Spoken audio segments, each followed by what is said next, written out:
প্রাথমিকে নিয়োগ দুর্নীতি মামলায় আজ কি তবে চূড়ান্ত বিস্ফোরণ ঘটতে চলেছে? আজ কলকাতা হাইকোর্টে জমা পড়তে চলেছে সিবিআই এর একটি অত্যন্ত গুরুত্বপূর্ণ স্ট্যাটাস রিপোর্ট। আর সবচেয়ে বড় চাঞ্চল্য তৈরি হয়েছে এই খবরকে ঘিরেই।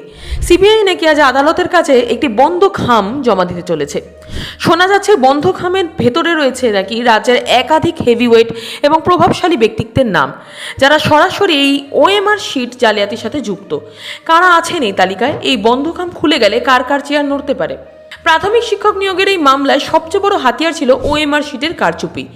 আদালতে আগেই সামনে এসেছিল যে বহু অযোগ্য প্রার্থী যারা পরীক্ষায় সাদা খাতা জমা দিয়েছিলেন বা খুব কম নম্বর পেয়েছিলেন, তাদের ওএমআর শিটের নম্বর সার্ভারে ডিজিটালভাবে বাড়িয়ে দেওয়া হয়েছিল। হাইকোর্টের কড়া নির্দেশে কেন্দ্রীয় তদন্তকারী সংস্থা সিবিআই দীর্ঘদিন ধরে এর পেছনে মূল মাথাদের খুঁজছিল। আর আজ সেই তদন্তের অগ্রগতি রিপোর্ট বা স্ট্যাটাস রিপোর্ট বিচারপতিদের এজলাসে পেশ করতে চলেছে সিবিআই। এবার আসা যাক আজকে সবচেয়ে বড় আকর্ষণে, দ্য সিল্ড এনভেলপ বা বন্ধ খাম।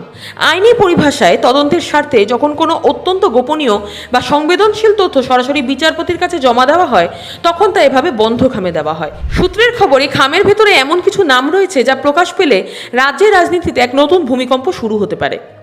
ইতিমধ্যেই এই নিয়ে রাজনৈতিক মহলে চরম চাপানুতর শুরু হয়ে গেছে। বিরোধীদের দাবি, এই জালিয়াতি কোনো ছোটখাটো এজেন্টের কাজ নয়, এর পেছনে সরকারের শীর্ষ স্তরে রাঘব বোয়ালরা জড়িত।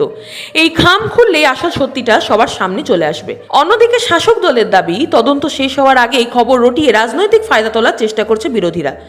আইনের পথেই চলবে এবং আদালতের ওপর তাদের পূর্ণ আস্থা রয়েছে।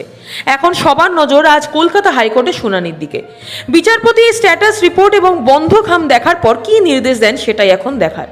আদালত কি প্রভাবশালীদের বিরুদ্ধে সরাসরি কড়া ব্যবস্থা নেওয়া সবুজ সংকেত দেবে, নাকি সিবিআইকে আরও কিছু দিনের জন্য সময় দেওয়া হবে? এই রিপোর্টের উপর ভিত্তি করেই ঝুলে রয়েছে হাজার হাজার যোগ্য চাকরি প্রার্থীর ভবিষ্যৎ, যারা বছরের পর বছর ধরে রাস্তায় বসে লড়াই করছেন। প্রাথমিকে নিয়োগ দুর্নীতি মামলায় এই নতুন মোড় আগামী দিনে বাংলার রাজনীতিকে কোন দিকে নিয়ে যায়, সেদিকেই এখন আমাদের সকলের নজর। আপনার কি মনে হয়, সিবিআইয়ের এই বন্ধ খাম থেকে কি সত্যিই বড় কোনো নাম আসবে, নাকি তদন্তের জল আরও গড়াবে?